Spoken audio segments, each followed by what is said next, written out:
Good day, everybody, and welcome back to our channel. My name is Allie. I'm Stephen, and we are the Mindset Junkies, and this time coming at you with both of us on video, hopefully anyway, fingers crossed with this one. Brilliant, brilliant, I love it. So this week we want to discuss feedback. We briefly talked about feedback in previous episodes, and feedback is helpful in many ways, but essentially it's information that you give to others or receive in order to get a temperature check of how you are doing against your goals, your brand, your impact, and also the values that you live by. It's a good indicator of what to continue doing, stop doing, and start doing. And feedback delivers a number of things. This is just a very, very small example from a very long list, but it will provide you with increased confidence. It's a motivation to learn, stronger and more varied skill sets, personal growth, better self-awareness, strong personal brand, improves your relationships, and the list goes on. But these were the ones that I pulled out specifically for this discussion. It's also a great way to get validation of your strengths, but also what your weaknesses are, and then create a strategy on how you can upskill on your weak areas and build on your strong ones. Sounds fairly straightforward, doesn't it? Yeah. It's an iterative process, so it's not that you just ask for feedback once and then never again. You know, you really should be asking for feedback on a continuous basis.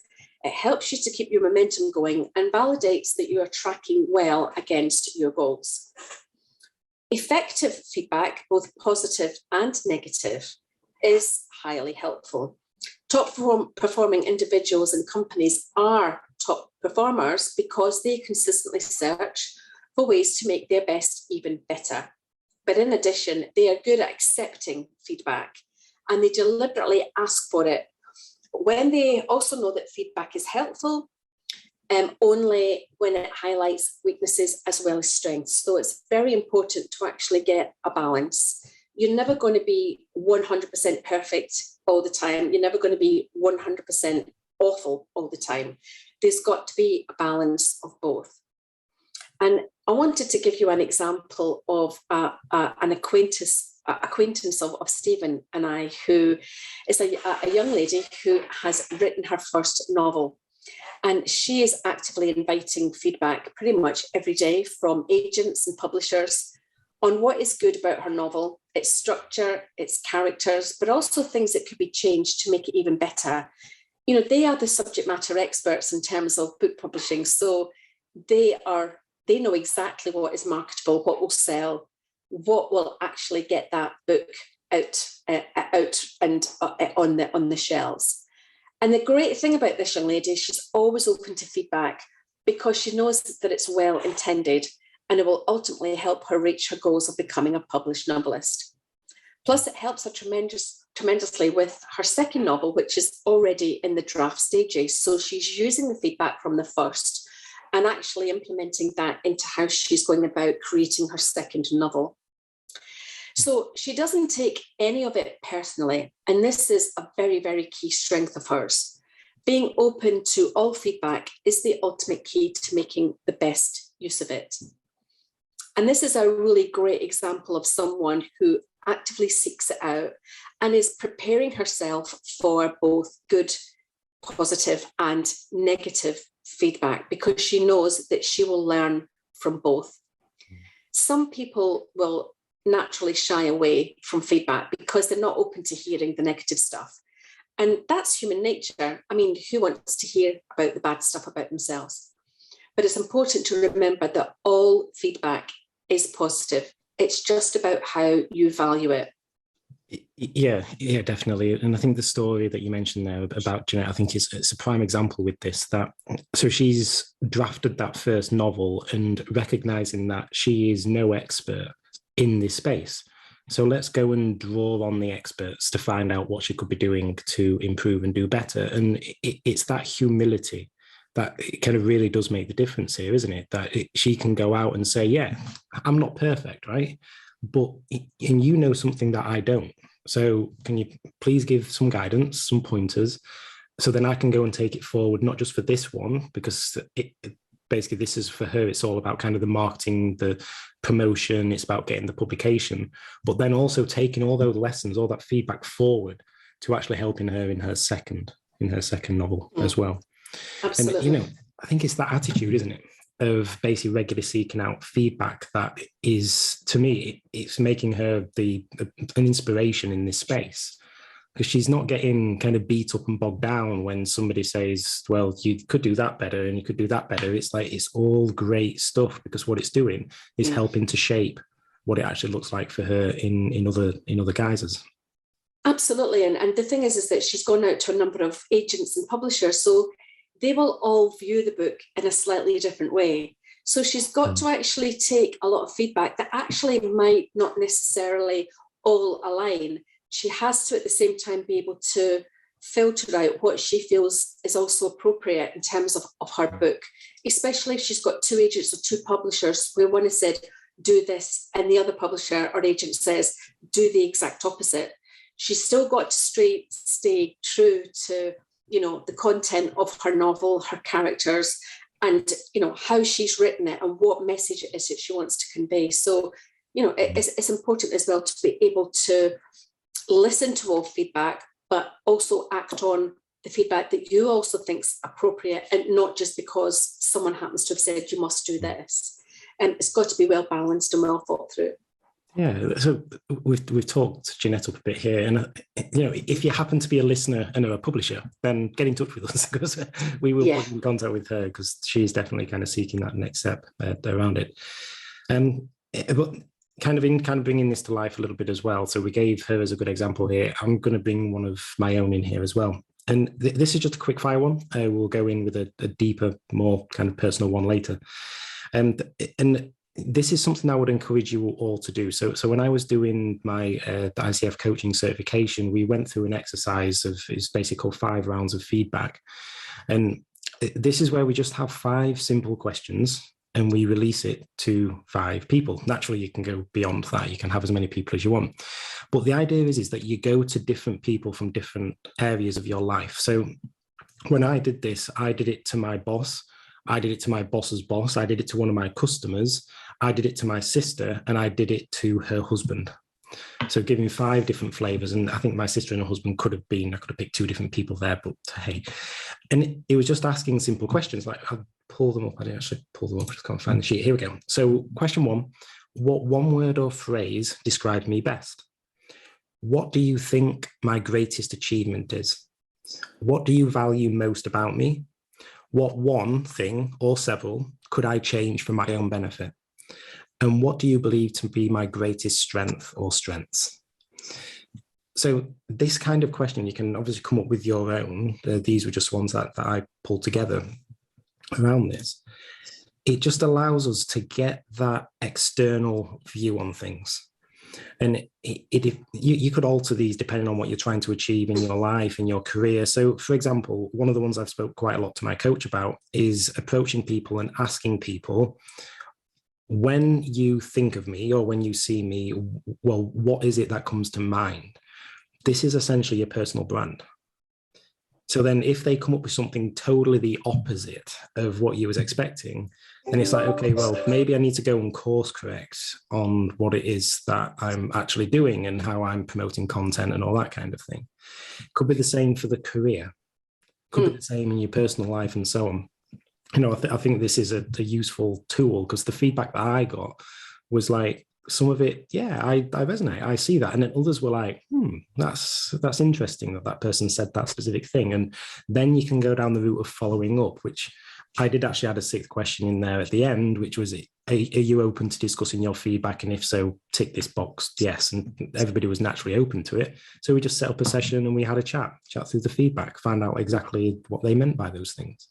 Yeah.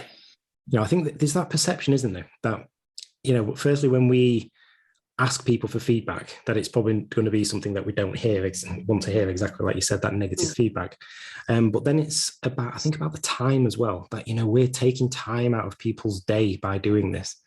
But if you do something like a quick survey, it's literally a couple of minutes for people to give you great feedback.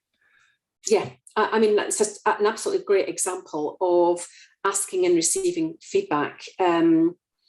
Maybe one of the pieces of content that we do is we could come up with a number of really good questions for people to look at that particular template, and then either use them or modify them depending on what area of their life that they specifically want the feedback on. So that might be something that we look to pull together. But thank you so much for sharing that with us, Stephen. I think I told you on a previous episode that I've got a little post-its all over the place that are just things that they just inspire me. And I love this quote from Einstein. And it's, like I said, it's one that I keep on a post-it nearby. The definition of insanity or naivety is doing the same thing over and over and expecting different results. So that's really why feedback is so important. And it's always there, it's always around you. Every time, we speak to someone, we communicate feedback in some shape or form. In fact, it's actually impossible not to give feedback. The clincher is how it's given and also how it's received. So let's maybe just dive into a little bit and touch on the person actually giving the feedback. And constructive feedback is freely given for, I think, 3 main reasons. They've been specifically asked for it. So you've sought that particular person out and asked them to provide some feedback on you based on a criteria of questions that some like the ones that Stephen has just gone through. Or they feel a strong need to arbitrarily offer feedback to you, normally from a position of having a very positive or indeed a negative experience. But the sole purpose is to help, which leads to point number 3. They want to provide some value. So the provider of the feedback needs to know that they've been heard and understood and that their feedback will be used. For example, how many times has a business, and let's say we use a restaurant in this particular example, let's say a restaurant asked you for your feedback, and how many times have you provided the feedback, but you just don't necessarily see that feedback being implemented? How do you start sort of like feeling about that establishment? Perhaps you lose faith in the brand, or you start seeing the request for feedback as just a tick in the box exercise. And eventually you sort of lose faith and trust and maybe stop going there because you're providing what you think is really good, valuable feedback because they've asked you for it, and yet you see nothing change. So you start to see the things that you liked about that place as not that important any longer. And the light shines much brighter on the issues you've highlighted, but also the owner, but also onto the owners of the restaurant. So what I mean by that is that they're asking for the feedback, but they're actually not doing anything with that valuable content. So you actually start to maybe question their values too. But in contrast, when the feedback is positive, you also want to see the levels of greatness actually continue or even get better. That the high standards are maintained and the commitment is to deliver even more value. So it's getting back to what we said at the start of this conversation. What can I start doing? What can I continue doing? And what should I stop doing? And it's no different if you're receiving personal feedback on yourself or indeed on your business. So giving and receiving feedback can be highly motivational. The giver feels that their opinion holds some weight or value and that they are respected by you. And as a receiver, you're creating a bond of trust with that person. Not only that, you can be very specific about your questions with them. We've already talked about some of the ones that you created, Stephen. And that may actually go to a very granular level based on your interaction with them. So I think the more that you know that person, you might want your questions to be a high level question, and then you might want to break that down into a much more granular level of detail that you want. So I just want to give you an example of something that my husband and I did recently, which was absolutely fantastic. So we have our favourite Michelin star restaurant that we go to. And the last time we were there last November. And we go there about 2 or 3 times a year, really for very special occasions. And over the years, we've become trusted customers. And we were recently invited to visit the restaurant while it was closed to be part of a workshop to discuss menu ideas, new decor, the ambience, and another few aspects of the diner experience.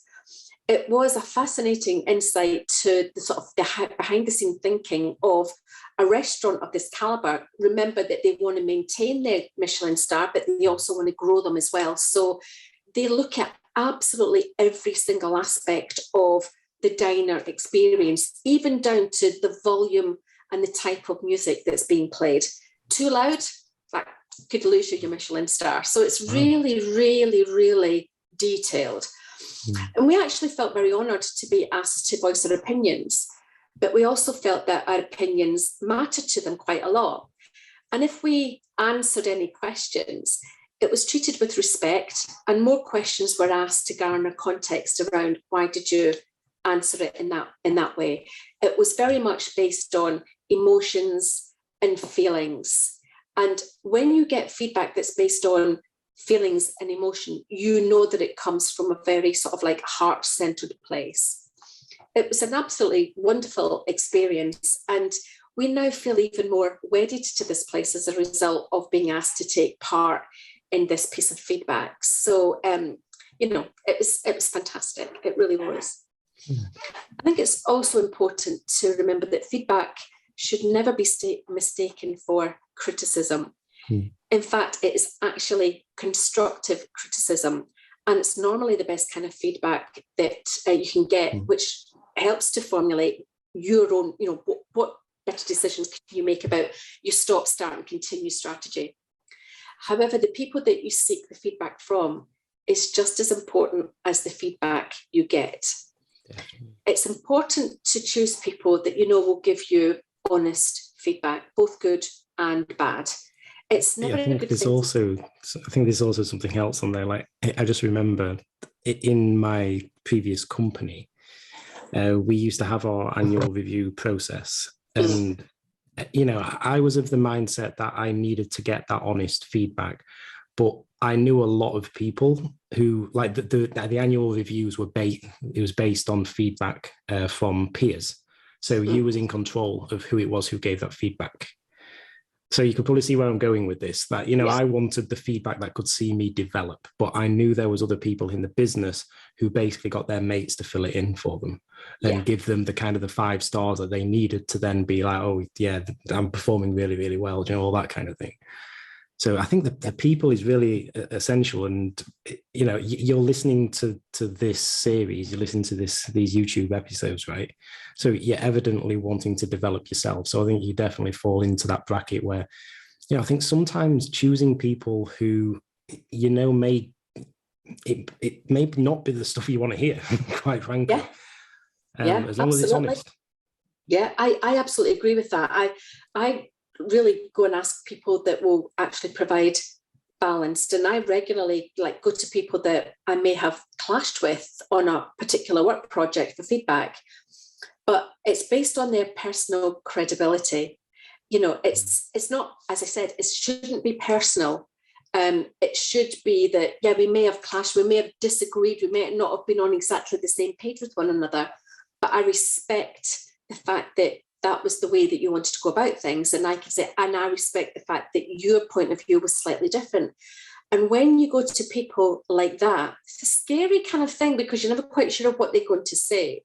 And we're going to talk a little bit later on about how you can disseminate, what is constructive and what is destructive feedback. But I always think it's good to go to someone that is not your best pal, someone who's not going to be your biggest champion, someone that you feel that you may have maybe clashed with, but that they have got personal credibility, and that they recognise that you're actually going to them because you want to go into that particular space knowing that you've had a history with one another. So as we keep saying, feedback is a good tool for continued learning, and continued learning is the key to improving. Invest time in asking and learning about how others experience working with you, or living with you, or being friends with you. Continued feedback is important in order to remain aligned to your goals, creating your strategies, and developing your products and services if you're in a business, or indeed if it's just around your own self-development, could be your relationships. I mean, so many aspects of your life that you could be looking to get some feedback on. Yeah, I agree. I think that trusted source is so critical, because you want it to be, it's exactly as we're saying, from that trusted source, right? So from somebody who you know has your best interest, whether it's good or bad, at heart, and that they're not just going to say something that it could either mask over something, or it could actually do some damage to you in your kind of mind, or whatever it may be. I think, it's, yeah, what was it? I've lost my train of thought on that one.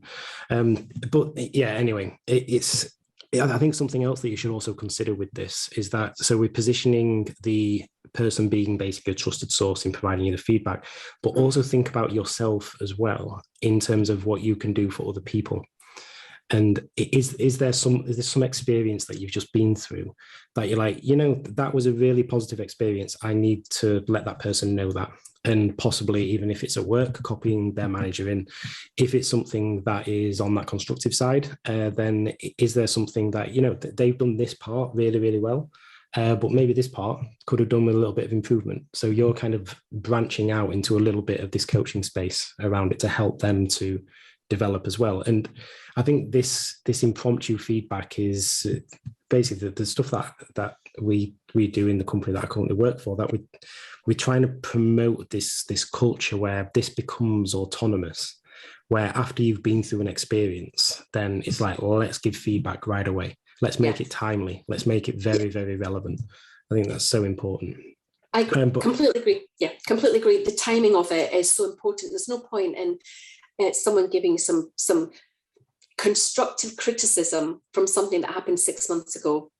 Everybody's moved on since then. It needs to be pretty much in the moment, doesn't it? Yeah, definitely. And it's not so much about kind of the feedback being negative, is it? It's not so much about the person wanting to do harm. When you do receive something that's constructive, I mean here, it's like the way I like to think about things like this is impact versus intention.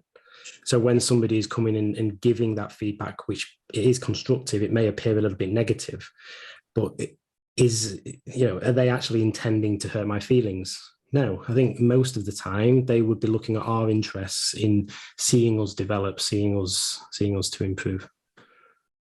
I completely agree. And I think, you've got to remember as well that not everybody is good at giving feedback, whether it's good or bad feedback. So it's really important, and we go into this a little bit later on, around really listening to what's being said and actually trying to drill down so that you in your own mind can decipher whether you're actually getting some very great feedback, really informative information. It's just being delivered in a particularly bad way, or are you actually being given feedback from someone who has got actual intent to do you harm and actually put you into a spiral of confusion and self-doubt? So maybe it's a good time now, Stephen, to talk a little bit about negative feedback. Yeah. So we've called upon a few examples, haven't we, here? And I think all of them actually relate to the corporate space. So we will kind of continue down this little bit of pathway. As you can imagine, I've had my fair share of positive and also negative feedback, constructive feedback. And, it can often be, particularly when you're going out and seeking that feedback, it can be quite a daunting experience. I do remember when I hit send on the Google form with those questions, and it was like, what's going to come back? Like, what people are going to say about me?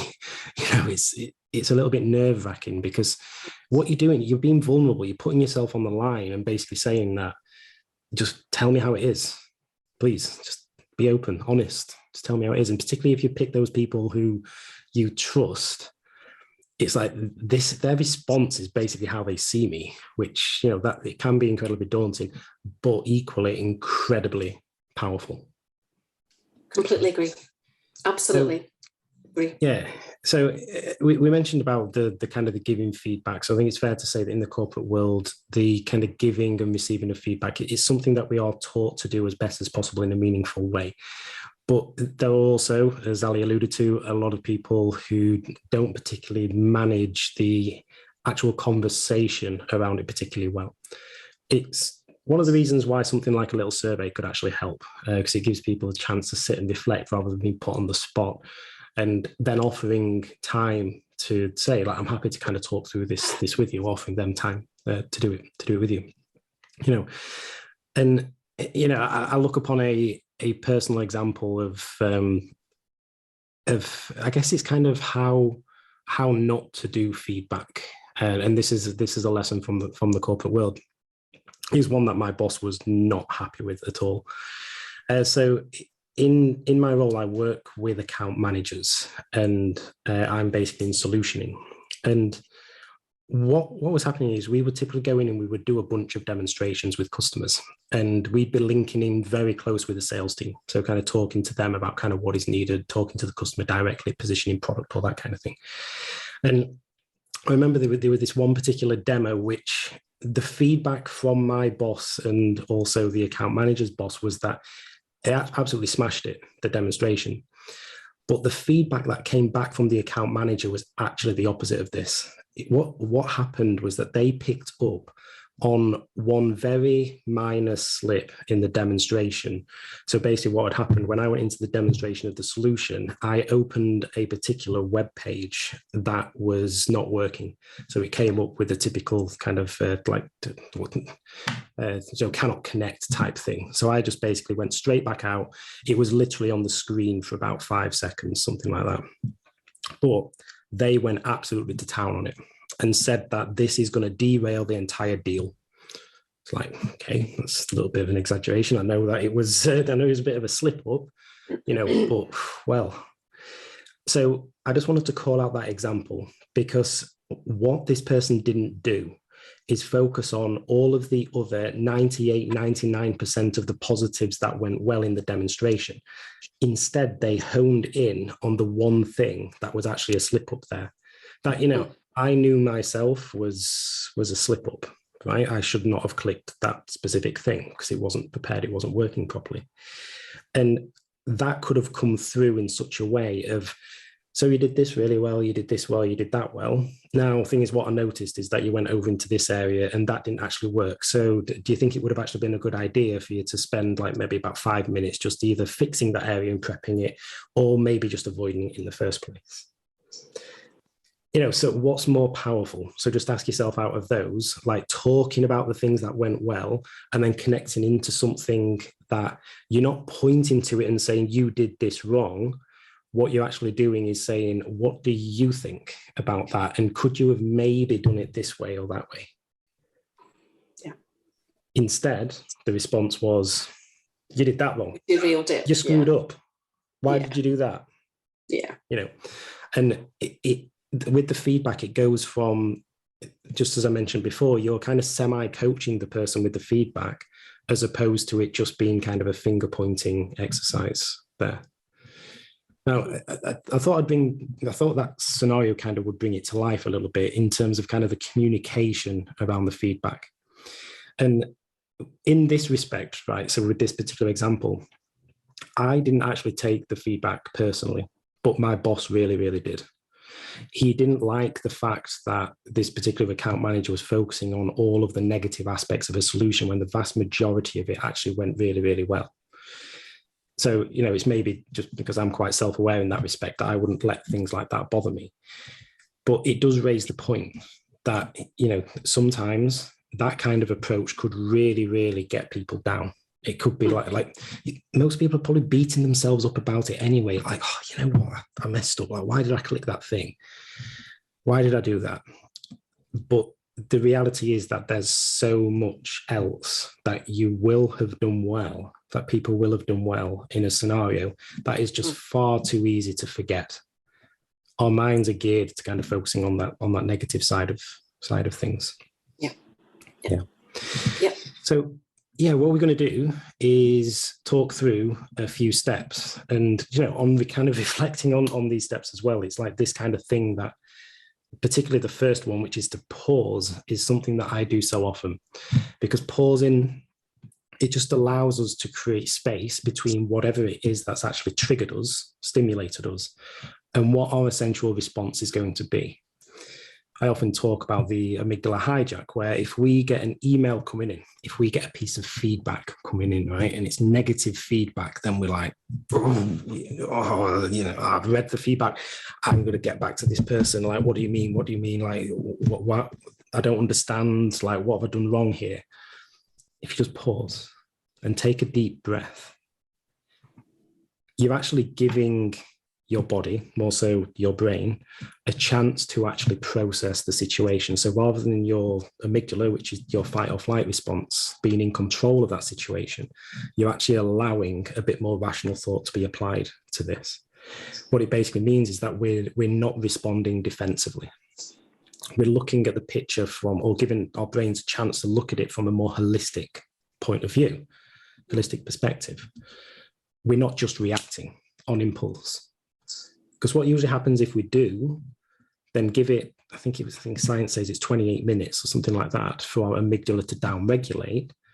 That's when we will go, you know what? I think that person probably meant this. Maybe I've misunderstood them. Yeah.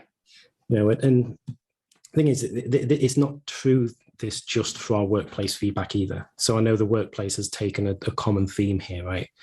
But we're not telling you as well that you should not always respond defensively to this, right? As to be honest, it is hard to control. But I promise you, if you do take a deep breath, whatever the feedback is, whether it's good or bad, we can also get carried away with good feedback too. Misunderstand what people are saying there and take it totally the wrong way. But if we pause when you hear the feedback, just listen to it, just take that deep breath. It will just give us that time to fully comprehend what it is that we've been given. And then once we've composed ourselves, we can go on and actually review it. So we can evaluate it, look at it through that objective lens. Think about, what does it actually mean? What is that person trying to convey? And why this helps is because it allows us to analyze the feedback and really begin to understand it. Like, what are the key words that are in here? What is it that the person's trying to get across? So here's some tips on how to do it. So firstly, if you listen or read to what the reviewer or what the reviewer is actually saying, if you're in that conversation, just ask for evidence and ask for examples to substantiate the feedback that is being given. And I mentioned about the form, that if you've got the form, you've got the responses, most people who've given feedback, they would be open to having that conversation with you to go into in that bit more detail. So if they don't give those examples, then go and set up the time. It's also important to determine if the feedback is actually constructive or, as Ali mentioned before, if it's destructive. So this will very much depend on basically the relationship that you have with this person. It comes back to this point about, are they a trusted person if you're going out to seek the feedback? And, in that destructive sense, you have to look at it from the view of, essentially, will this help me? So are there elements of this that are potentially true that you do see in yourself, that, things that you could potentially go and take forward? But I think it's exercising the caution there, isn't it, Ali, of not getting too caught up in what could be potentially destructive feedback, as it's that kind of thing that can derail us. Absolutely, yeah. So then number 3 is around how we can reposition the negative feedback, the negative constructive feedback, as being positive. Because there are so many ways that we can begin to view the negative feedback in a different light. So we can look at it from that doomsday scenario, right? We can also look at it from, okay, well, what I can actually do is set an action plan in to make sure that I don't do that again. So take the example that I mentioned with the demo and the account manager. So I know now that I'm not going to go and click things randomly in a live demonstration. That's a harsh lesson learned.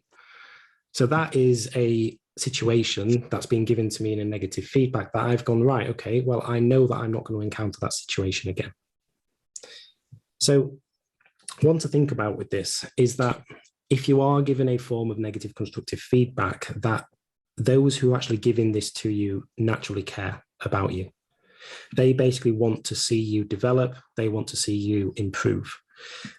One of my mentor coaches, he he's an absolute brilliant man, and he works in the space in the company I work for that I would love to work in.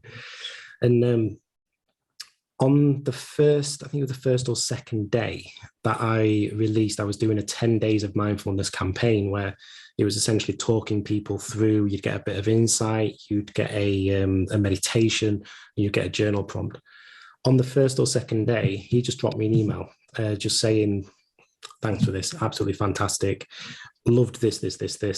By the way, one point that I'd just like to point out is what I often find that a lot of people struggle with is that they breathe up here. They don't breathe down here into their belly. So when you do your next meditation, do you think it'd be a good idea to get that in? You know, I'd love it. You know, and I think that is, it's a negative piece of feedback in a way, it's a constructive piece of feedback, but it's one that is like, you know what, he's right. And I trust his perspective, I trust his view. Because I work so closely with him, I understand him, we kind of speak in the same circles and that kind of thing. And the thing you have to think about him with that email is that he didn't have to bother. He didn't have to reply back. He didn't have to do anything to give me any positive or negative feedback at all. He could have just gone on with his day. He could have just listened to the recordings, done the exercises and gone, right, I'll go on to day 2, day 3, day 4, so on. And then I would not have had anything, any guidance at all. Yeah. Whereas I've got that seed planted in my mind now. And it's because of him that it's like, okay, I've got a development point. I've got something that could take what I've got to another level. It could help people in a different way.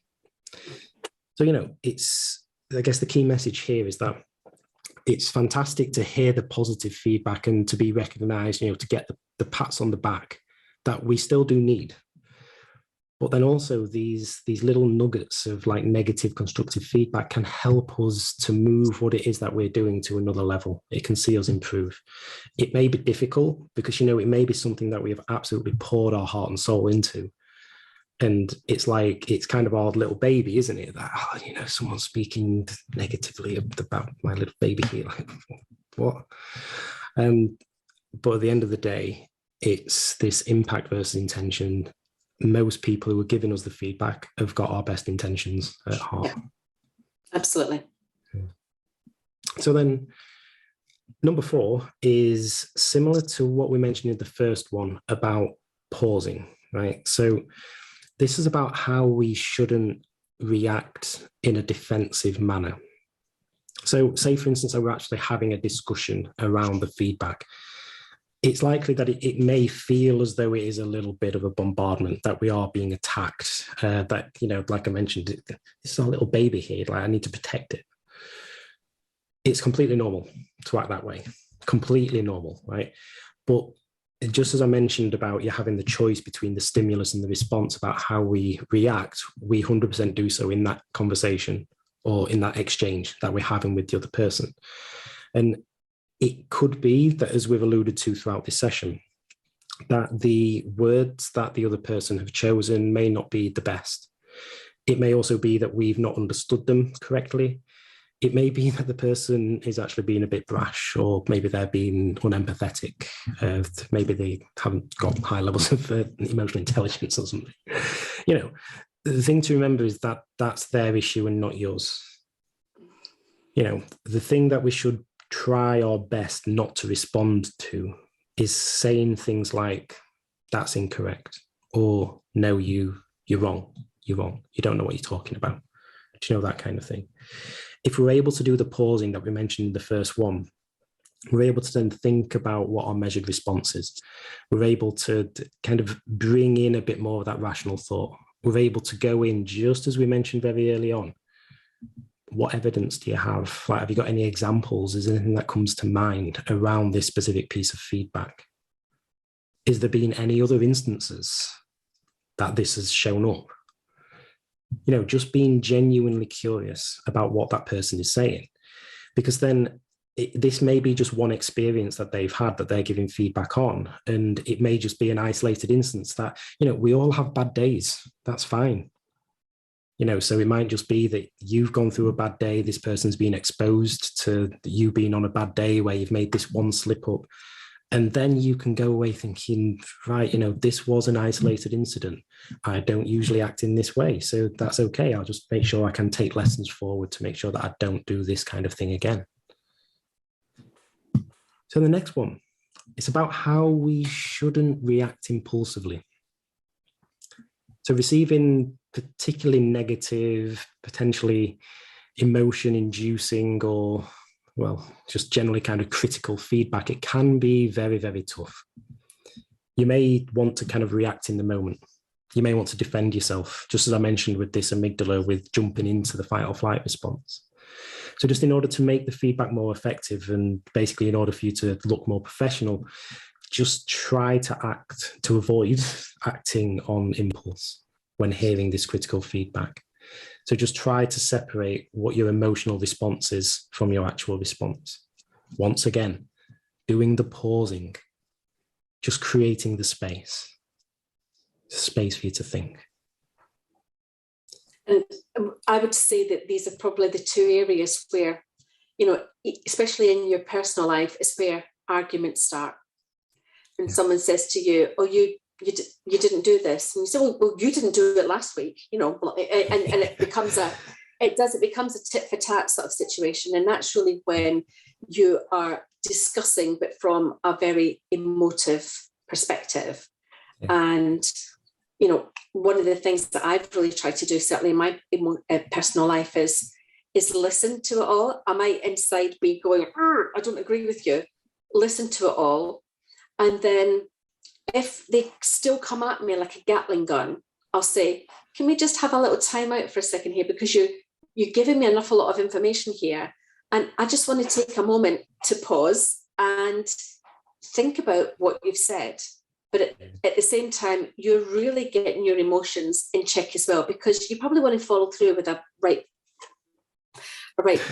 yeah. I certainly would. Yeah, but you know what I mean? So it's this defensive and then this impulsive response where, like you say, you let your head and your heart rule, your mouth.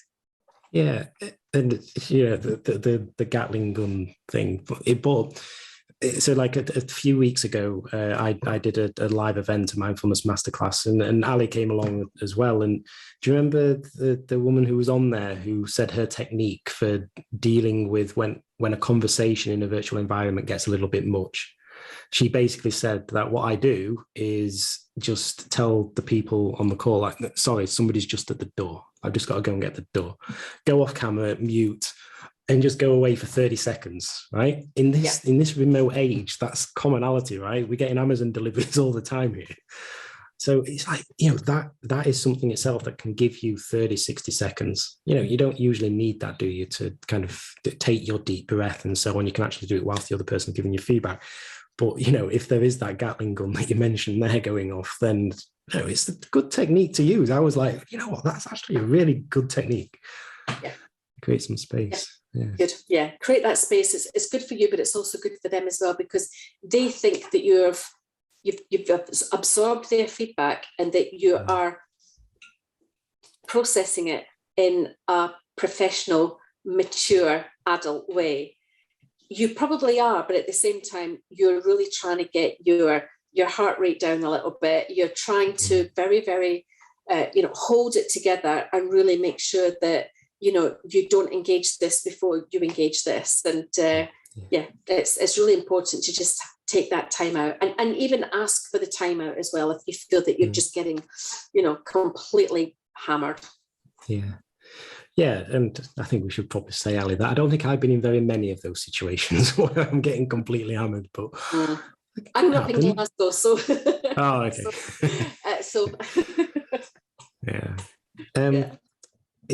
So I guess that kind of to finish these off, there's just a few points I just want to really kind of labour with this, and it's all things that we've covered and that we've spoke about throughout the previous pointers that we've given here, right? So the first one is about this getting down deeper into what that person is actually saying and understanding what the specifics are around it. So things like asking the questions of, do you have any examples of this? Do you have any other examples? Because like I mentioned before, it could be an isolated instance that they've seen and things like that. Just not taking the feedback and just going, great, thank you, cheers. No. You know, yeah, and I'm just going to ignore it. But even if it's positive as well, like, oh, great, thank you. I'm just wondering if you've got any other examples of seeing this behavior. You know, I just really want to kind of learn and develop, understand if I'm doing this more than just on this one occasion. You know, you can do that kind of thing from both angles. Just be really inquisitive about it. Don't just take the feedback at face value, which is where I think if you get the feedback in a form, then having the conversations with people, I think, is important to kind of drill into this stuff to understand where it appeared. And related to this naturally as well is the questions, just asking the questions that would help you essentially. So things like, you know, the way I like to treat this is if you don't ask, you don't get. Right. So it could be looking at things like if you're asking for the feedback, it could be extras on top of what you're actually being given. So it could be like, what areas do you think I am not improving in? You know, how do you think I could become better in this? You know, something that I find that a lot of people enjoy, at least this was in my early career. So I think times have changed a little bit here, but when I used to look to speak to senior leaders in the company that I worked at, I'd be kind of putting them on a pedestal a little bit and saying, like, I often opened up with the question of, so how did you get to where you are today? You know, and people love talking about things like that because it's kind of shining a bit of a light on them, and it's giving them an opportunity to kind of share some of their wisdom and share some of their guidance. So you can actually position this feedback conversation to be, yeah, so thank you for the feedback, and now I'm going to shine the light on you, and what can I learn from you, where you've been, what you've been doing, and all that kind of thing. Yeah. I found those conversations definitely useful. Yeah, it's really good to sort of like look at role models, you know, so who's already an expert at this already? Who can I look to that, you know, I can get some sort of guidance from and just watch and learn from them. Because again, it's really you demonstrating that you're taking on board, but you're also looking for ways where you can go and learn a little bit more about how you can implement this yourself. Yeah, definitely. So to close off these different tips, there's basically two that we think are vitally important here, which, you know, I know we conversed about this beforehand, Allie, so I assume you agree with these. Take action, right? Don't just let the feedback lie. Figure out, what is it that I can do that if it's a constructive piece of feedback, how can I bring that in? How can I develop it? How can I move forward from what this feedback is? If it's a positive piece of feedback, how can I hit the next level? Yeah. What is it that I can do next around this? And then the final one is about moving on. I think it's an important one to finish with this, that if we do get that negative feedback, or even just negative constructive feedback as well, then it's like, are we going to let it bother us? Are we going to really labor that point? I mentioned the example about the demo that I gave, about that little slip that I made. Now, I didn't, like, I may beat myself up for about 10, 15 minutes afterwards. I'm like, oh, you know what, perfect demo aside from that, you know, great. But that was it. It's just, let's just let it go. These things happen, slip-ups happen all the time. You know, all we need to do is just make sure that we take it forward, that we learn from it, and that we move forward from there. If we're talking generally about the negative feedback, you know, it's not easy to hear at first. And we're not saying that it should be easy at all. You know, we are only human here. But, you know, negative feedback, when it's actually provided and communicated correctly, it has a lot of potential to do good. Yeah. Yeah. You know, there will always be people in your life, whether it's within work, whether it's business life, who they may actually chime in with destructive feedback, and feedback that's intended to, it could be to break you down, to make you feel unworthy, to make you feel bad about yourself, maybe something that they thrive on. You know, I think some of these people can be identified a mile off. It's important that you see that whatever they are giving is exactly for what it is. Again, it could be by following the steps that we've been through here, that you're able to quickly kind of decipher some of this feedback, from the constructive feedback to the destructive. But just remember that, you know, destructive feedback, it says more about the person who is providing it than it does actually say about you. So see it for what it actually is. And in most circumstances in this respect, so jealousy is often the thing here, that it's them voicing their own inadequacies, it'd be great if I could talk, insecurities, that kind of thing. They could be basically potentially trying to hold you back from being the person that they would like to be themselves. I know in the space where Allie and I met, the Tony Robbins groups, Tony often talks about this, that there may be certain people in your life that if you're going off on a tangent, a trajectory that is actually going to definitely end up in success, there might be a lot of people who you're currently around, that you currently hang out with, who are fearful of that, because what your success does is actually shines a light on their non-success, we can call it, I guess. You know, and that itself can bring out a lot of this destructive feedback from people. So, you know, you can't change what other people think, what they feel, their words, their behaviors towards you, right? But you can 100% change how you receive them. Yeah, and I've used these steps so many times, and I can tell you they work. You know, like you, I've been in the corporate world for a long time, getting regular feedback, not just at the end of the year, but throughout the course of the year.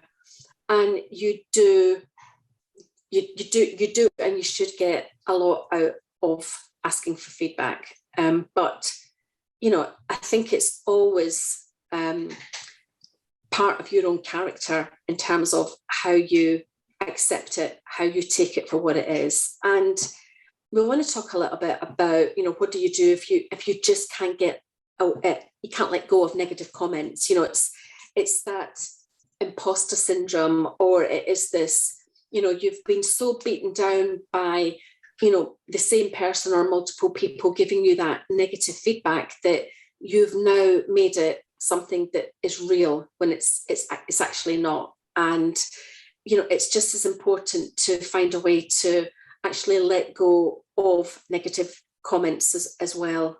So we want to talk a little bit about some of the things that you can do to try and let go of negative comments, and don't take them into your mind, don't take them into your psyche. So we're massive advocates of journaling and writing down your feelings. So I think it's a really good thing to actually write down about how you feel about those comments, and just, you know, say them out loud, write them down, write them in different pens, highlight them, anything that really brings it to life on the page. And it might seem strange to cure a cycle of negative thoughts by putting your feelings in writing, but it actually does work. It's like, you know, I always say to people, if you've got a gripe with someone, write them a letter. The act of just getting all of this out of your head and out of your heart onto a piece of paper is so cathartic. So this is no different. And one of the reasons that why you create a cycle of negative thoughts is so that you can maintain your vigilance for potential problems in your world. But if you write out your reaction, then you know that within that you'll find information about negative things in the document that you wrote. And that releases the brain of the task of having to remind you about them. So it's almost like bring them in and then push them straight out onto a piece of paper. Don't let them take up residency in your head. Write them down as soon as you can. The second strategy is to do something that allows you to succeed. You know, if you're great at playing tennis, go and play a game of tennis and get that frustration out, but actually do something that you excel at. That reminds you that you're not a failure. You are actually good at something, and you will get the endorphins that you will enjoy from doing something that you're passionate about. So when you find yourself losing the motivation to work because of something another person said, create a small victory for yourself. You know, finish off a report, talk to a client, or do something else that will result in that positive outcome for you. That will help you to blunt the sense that you cannot be effective in the world. Yep. Ride the wave. Oh, Small yeah. wins, keep it going. Yes. And we have said this before, and we know Stephen really loves his mindfulness, but learn some mindfulness techniques. It doesn't have to be, you don't have to be the Dalai Lama, and mindfulness is not a cure all, but it is very effective for helping people to reduce stress and anxiety. And we have already posted a number of mindfulness sessions as part of the Mindset Junkies YouTube. So you will find some things there. But the reason that mindfulness techniques work is that they help you to recognize when you are spiraling into a cycle of negative thinking and to break that. And finally, if you do any sort of like public facing work, a lot of us look at social media. We'll put stuff on Instagram or Facebook or Twitter. Maybe don't read other people's comments to some of the stuff that you're posting. The internet is a particularly fertile source of snark. And just because people want to write negative things, become those keyboard warriors, it doesn't mean you need to read them. And in actual fact, when you are not feeling in that super positive space, it's a really, really good idea to avoid social media, avoid going to the places where you might inadvertently read something that is only going to make you feel worse. So, it will make you feel happier, but it will also make you feel much more productive as well. Yeah. On that last one, I laugh at that because it's so true.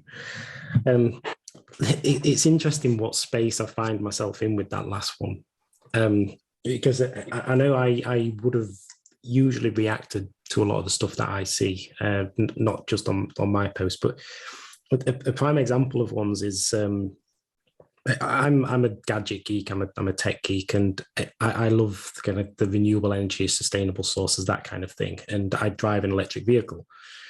And I noticed there's an abundance of posts by Top Gear in the UK, Arnold Clark, who is a UK car dealer, and posting questions like, if you had all the money in the world, would you buy an electric vehicle? And I just remembered that a few weeks ago, I was looking through the list. It was no. And then someone aside from a no would just jump in with something like, what was it? Like, oh yeah, the infrastructure's garbage, or no, the batteries set fire. This kind of stuff. Where I just look at it and think, geez, right, okay. These people have evidently been reading the media, right, and what they say about these things. But yeah, the old me would have jumped in that and been all over it, like, no, this is the reality. So, I guess the reason I mention this is because with the feedback, so they're kind of giving a bit of a response to something that you're potentially passionate about.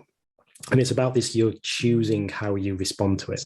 So you can either just look at it and just kind of go, okay, and just move on with your life, and then that's it. Yeah. Or you can dive in there, get spending the hours of your life worrying about these kind of things. Yeah. And all you're doing is you're just raising your stress levels, and, you get into a tit for tat conversation with someone, which invariably will only go one way, and that's downhill. So be kind to yourself, 100%. And we've said about this before about, if you feel that you're around an awful lot of negative people or toxic people who are trying to hold you back because of their inadequacies, you really have to be very, very selective about who you have around you. If you want to be positive, you want to have that growth, that self-development, that can-do attitude, surround yourself with people who are like-minded, because you will feed off their energy. They will feed off yours. And that's a fertile place to be. Yeah, and be positive around those other people. Yes. They will get confused. They will. Yeah. So yeah, we hope that you enjoyed this episode, and it's actually helped you out a lot with where we've kind of spoke about the benefits of feedback. How we should all be seeking it out. Regardless of if we think that we are where we need to be in our life. I think it's still getting the feedback in there, because we could always improve things. We could always develop. There may be some instances where we're not really seeing the wood for the trees. So, this is where the feedback can actually help us a lot. And I think it's about just understanding the source of the feedback, the intent behind it, and so on. I think ultimately all feedback is helpful, even if it's just basically an insight into basically why you need to remove some potentially toxic people from your life. So if you've enjoyed this episode, really hope you have, then please give it a like and also share this. And please also subscribe to our channel. It will help us out a lot as we kind of move forward in able to kind of bring more of this goodness to you all and many other people as well. Yeah, thank you for watching, and we will look forward to seeing you again soon. Thank you very much. See you soon.